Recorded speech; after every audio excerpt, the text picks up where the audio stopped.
ҳоҷатҳоятон тамом шудааст, милисаро дида мегурезен. Пас ранги ин бародаро границаи Қазоқистон рафта биёен. Хеле ки мебинен ин бародаро хурсанд ҳастанд, соқу саломат рафта омаданд. Шумо низ метавонед рафта омадан гиред. такси бемалол шуморо бурда миёрад. боқӣ дар амони Аллоҳ. худо нигаҳбони мау шумо. Алҳамдулиллоҳ вассалоту вассаламу ала расулиллоҳ. ассалому алайкум ва раҳматуллоҳи ва баракотуҳ.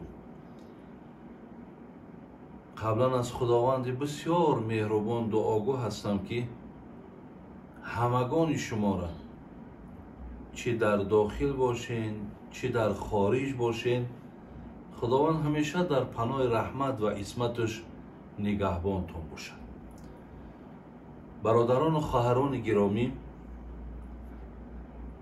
якчанд суолҳое ки пеши ман ҳастанд, иншоаллоҳ ман барои шумо ҷавоби инҳоро омода кардам ва барои шумо иншоаллоҳ ҷавоб мегардонам. аввалин суоле ки назди ман ҳаст, масъалаи пешоби шутур. масъалаи пешоби шутур, оё мақсад нӯшидани ҳамин ҳалол аст, ҳаром аст? аз мо суол кардан. бародарои азиз ва гиромӣ, пешоби шутур ҳаром аст.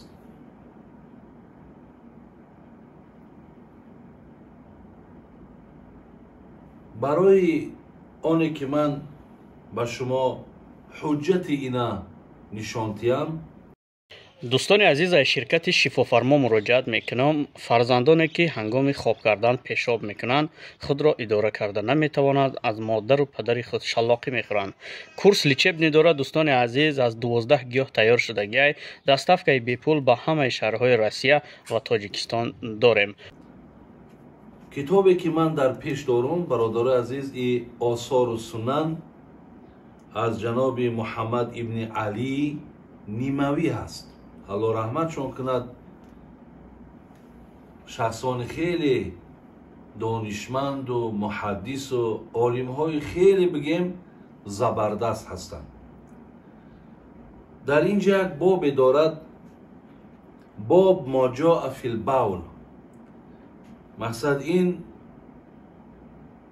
боберо ки ман барои шумо баён мекунам дар бораи пешоб ҳаст. ҳадисе дорем, бародарони азиз, аз ибни Аббос разияллоҳу анҳу ки ҳам имом Бухориву ҳам имом Муслим ривоят мекунад. ман ба пуррагӣ матншана мехонам. оғозаш марра биқабрайн фақола иннаҳумо лаюъаззабон. ира бисёри шумо иншоаллоҳ шунидагиен ки пайғамбари гиромӣ саллаллоҳу алайҳи васалам ба пеши ду қабре гузашт ва ин ду қабр мавриди азияту азоби худо қарор доштанд. ва инҳо, бародарони азиз, мусалмон буданд. ва яке аз муъҷизаҳои пайғамбармон ҳамин буд ки роҳату азоби қабра аз дохил медид.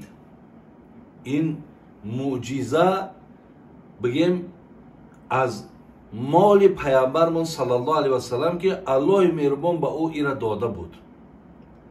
вақте азоби онҳоро дид, пайғамбари гиромӣ ки ҳамеша дилсӯзи уммат ҳаст, дарҳол мегӯяд назди ҳамин ду қабр истод ва мақсад барои нафарҳое ки дар атрофаш буд чӣ гуфт?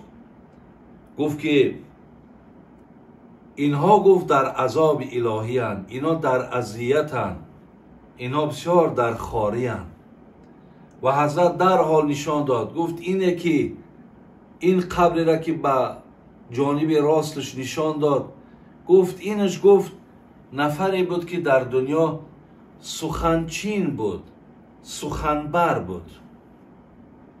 хеле کردار زیشت برادر عزیز، خیلی کرداری بده که سخنچینی میکرد، سخنبری میکرد و با این سخن خود بین دو آدم جنجال می انداخت، در بین دو آدم بگیم عداوت برپا میکرد.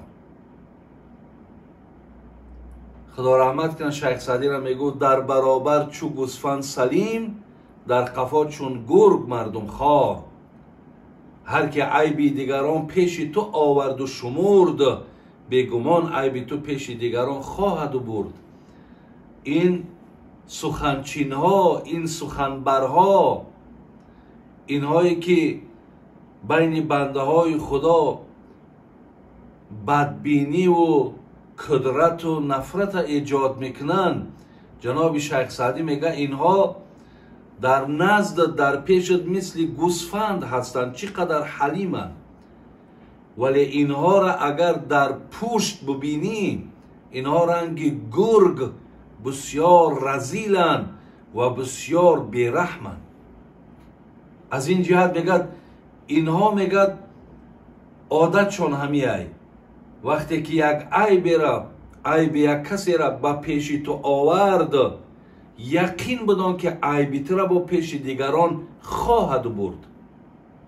خلاص این نفر در عذاب الهی بوده است، به خاطری که در دنیا همین کار را برای خودش کسب کرده است و همین روسیایی را بگیم، همین بدبختی را، همین بدفعلی را، همین شرمندگی را، همین بگیم روسیایی را برای خودش در دنیا بسیار یک چیزی مهم می شمارید و با این بگیم با همین رفتش شاید که زندگیش بهبود میکرد، شاید با همین رفتش در دل بعضی ها خودش جای میکرد. خلاص در دنیا توانست که مقصد از عهده همین بدبختیش برآید، ولی در آخرت به اینکه پیامبر گرامی حال شدید که خیلی عذاب و اذیت داره.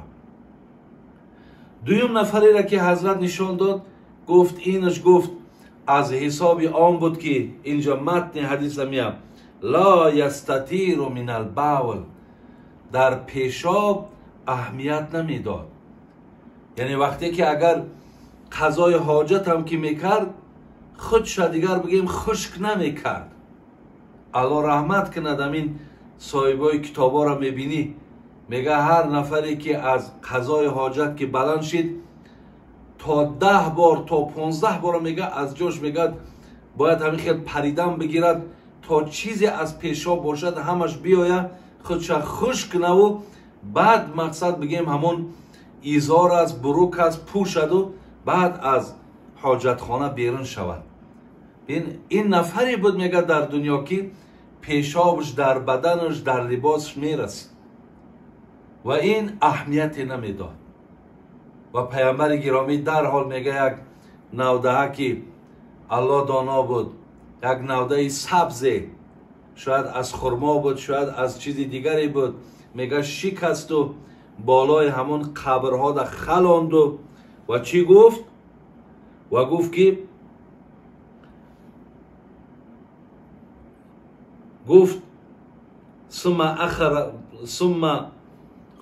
اخذ جریدتن، این همون یک نوده سبزی را گرفت و خب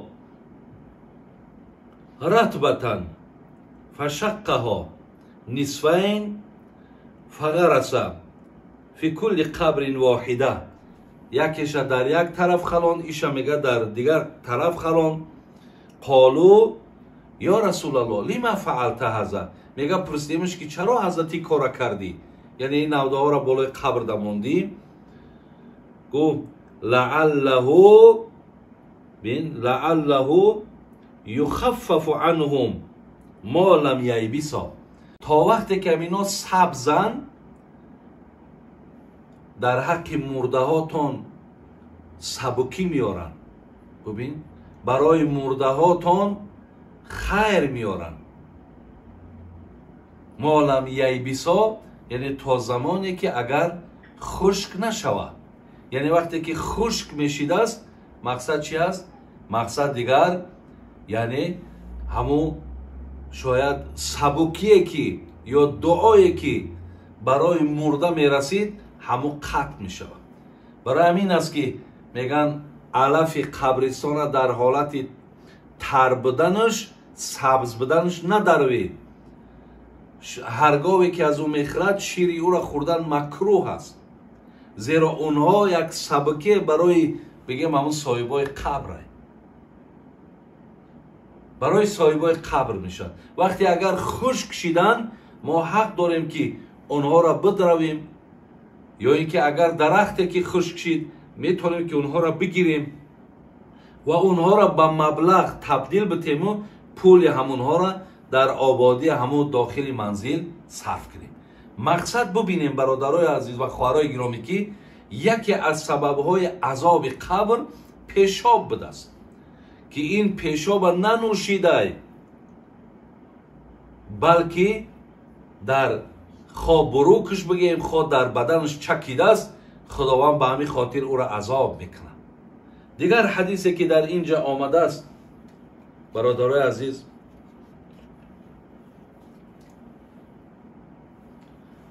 دیگر حدیثی که آوردن،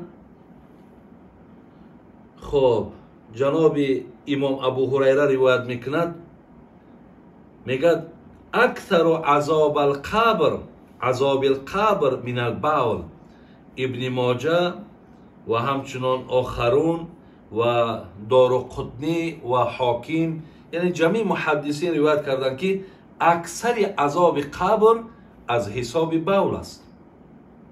و قصه مشهور برادرای عزیز و گرامی هست که جناب سعد ابن معاذ که خیلی جوان، شاید عمر 37 ساله بود، از دنیا گذشت که پیامبر گرامی صلی الله علیه و سلم گفت از فوت او، از بین رفتن او، عرش که بزرگترین مخلوق خدا هست همو حتی که جنبید، عرش جنبید برادر عزیز. و حتی پیامبر گرامی گفتن تا 70,000 ملائکه در جنازه سعد ابن معاذ اشتراک کردند. ولی وقتی که بردن در قبر ماندنش، پیامبر گرامی بی‌نهایت وقتی طولانی در بالای قبر او ایستاد و طلب مغفرت کرد، دعا کرد. بعد چندی از نزد قبر رها شد. اصحاب پرسیدن حضرت زیادی بعد بالای قبر سعد ایستادی؟ گفت قبر او را جقید. یعنی جقیدن قبر برادرای خیلی گرامی این حق است. سعد قبر جقید. برادرای عزیز و گرامی، شخصی که عرش از فوت او، از بین رفتن او وقتی می جنبد، بنده محبوب خداوند، امت دوستدار پیامبر، ببینید 70,000 ملائکه در جنازش بیاد اشتراک کند. حتی در روایت آمده است که جنازش ملائکه ها برداشتن اگرچه در دست مردم بود، ولی قبر همو را جقید. الله رحمت کنه علما را. میگن که در شرح همین حدیث میگن که حضرت سعد میگه شتربان بود. وقتی که همون شترها پیشاب میکردن، همون در بدنش که میپرید، حضرت در همین اهمیت نمیداد. اهمیت که نمیداد، میگه عذاب قبر از همون حساب شد. اگر شما یک پریدن پیشاب شتر در بدن تان در یک بنده بهترین خدا بینین حالش چشید. وقتی او را مینوشی، اینا کی برای شما دستور داد؟ کی را برای شما اجازت داد؟ همون نفرهایی که امروز مردم موعظه میکنین، مردم فتوا میتین، هر یک حدیثی را که میخوانین همواره سببهای نزولش بگین. در همه برای کیها بودن؟ اون حدیثی که آمده است که پیامبر گرامی یک 4 نفر بود یا 5 نفر بود که از یک قبیله عرینه میگن، آمدن بگیم در ظاهر اسلام آوردن و بیمار بودن، شکماشون مقصد ورم کردگی بود، پیامبر گرامی از شیر شتر با همراهی پیشاب شتر برای صحت شدن اونها اجازت داد که روین همین را مقصد انجام بتین، همین بیماری از شما دور می شود. اونها همین را نوشیدن، از همین بیماری نجات یافتند. ولی بعد او مرتد شدن، از دین برگشتن برادر عزیز. و شتربان بگیم که شتربان پیامبر گرامی بود، شترها را همه را به قتل رسانیدن و فرار کردن، گریختن که فرار کردن، گریختن که پیامبر گرامی صلی الله علیه و سلم از این آگاهی پیدا کرد، نفرهای را از پشتشان روان کرد و اونها را در اثنای راه، که این کار در مدینه منوره شده است، در اثنای راه اونها را پیامبر بعد بگیم به قتل رسانیدن. ولی ببینین که نوشیدن پیشاب شتر پیامبر در حال ضرورت حاضر مادم که اگر یگان طبیب حاذق باشه، یعنی طبیبی که 100% بگیم علم طب داره، علم فهمیش داره، اگر توصیه بتد که همین را بنوشین برای فلان درد شما اجازت است، در اسلام این را حلال نمیگیم ما، بلکه این حالت مباح می شود. مباح می شود، اینم از روی ضرورت است. ولی از فتواهایی که امروز شما دادستین که پیشاب شتر درسته، رهبلدایی که امروز بیچاره علم ندارن، سواد ندارن، اکثرش مردم بردن به همون جایی که حتی شیر شتر و پیشاب شتر است، همون جا یک جای کرده ما از فلانی داملا شریدیم، با نوارات تونه میمانن، اینا میگه اجازت دادن و مردم از پیشاب شتر سیر کردیسن. برای فتواها البته هر کدام ما جواب میگیم. از لحاظ برادرای عزیز و گرامی، ما همگان معلوم باشد که پیشاب شتر، پیشاب گاو، پیشاب هر حیوانی نباشد، همش حرامه. نوشیدن اینها درست نیست. فقط حالت هایی که بیمار میشه آدم، ضرورت شد و یگان طبیب، یک دانشمند ما را اگر مصلحت داد، با اینجا در میبینیم که اگر به شرط همو یگان عوض کننده نداشته باشد، یعنی یگان داروی حلال اگر نباشد، بعد و ما استفاده میبریم.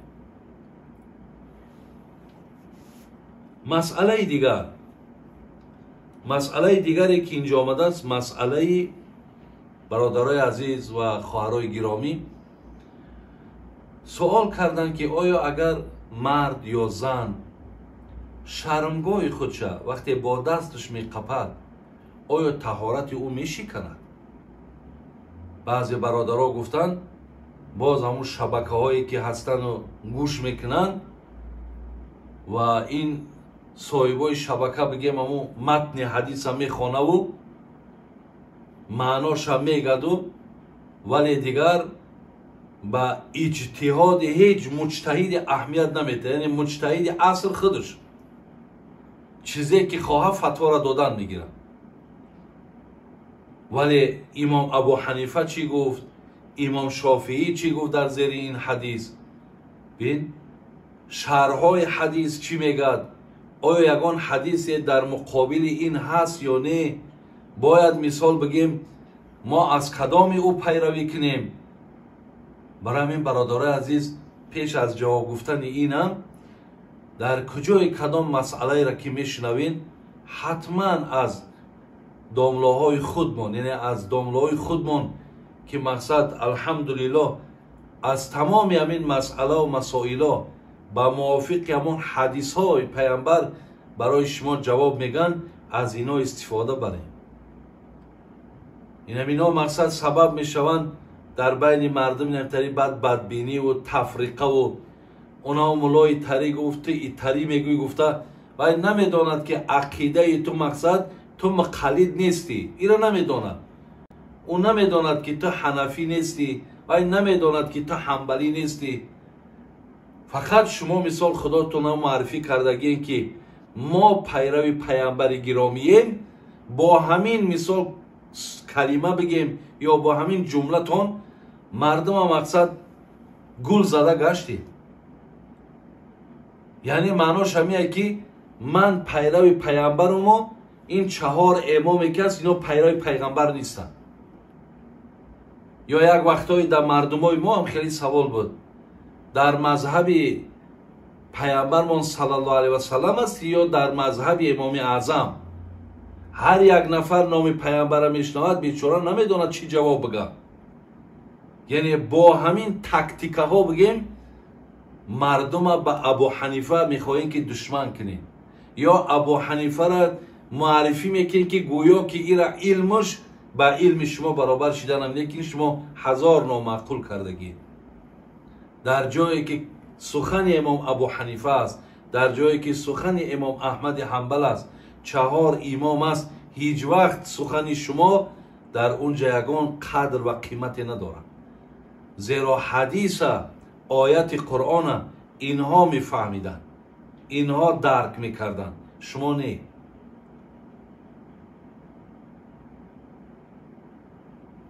ба мисол ман меорам, ҳадиси Зубоба мегем, ҳадиси паша.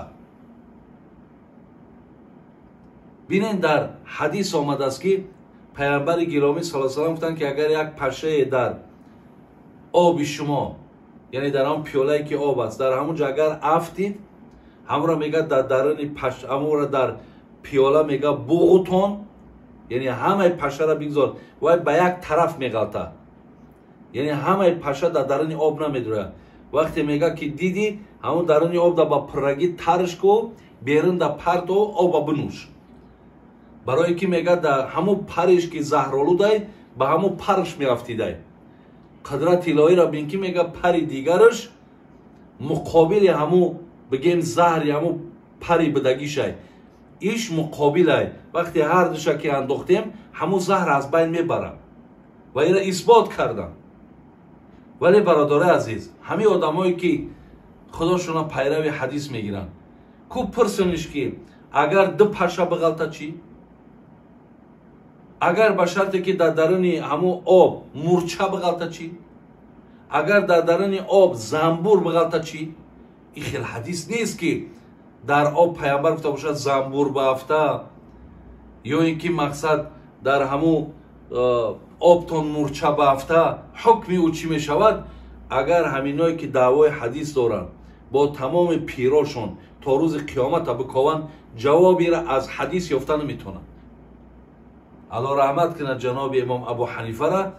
инҳо ки фақеҳ буданд, инҳо ки дар баҳри бигем масъала ва масоил ки шинокунанда буданд, дар қаъри ҳамун дарёи бигем Қуръону ҳадис ки шино карда метонистанд, аз зери дарё марворидҳоро, маъноҳоро берун карда метонистанд, онҳо дарав бубинеда, дарав чӣ мегӯянд? мегӯянд мақсад паша, ё ин ки мисол мурча, замбур. паша ки мегӯяд хуни ҷорӣ надорад, яъне агар калашам ки бикани хунш ҷорӣ намешавад, мурчаам хуни ҷорӣ надорад, замбурам хуни ҷорӣ надорад, барои ҳамин мегӯяд ҳукмаш ҳамаш як аст. даро масъаларо пайдо карда метавонад. барои ҳамин бародарои азиз, шумо муроҷиат дар мазҳаб мумкинен. худо хоҳад ҳамаи масъала ва масоила мазҳаби худмон, мазҳаби имом Абу Ҳанифа ҳалли худша кардааст. оё дар ин масъалае ки мард ё зан мисол вақте бо дасташ мисол шармгоша меқапад, оё ҳамин таҳорати ӯро мешиканад ё не? инҳо ҳатто наворҳо партофтан, як бародари мо мегӯяд ки таҳората мешиканад, вале на, таҳората намешиканад. дар ин ҷа ҳадиси пайғамбар аст.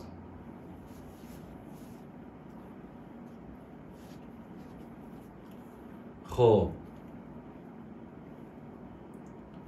بینین حدیثی را که او برادری ما میخونه حدیثی بسره است رضی الله عنه.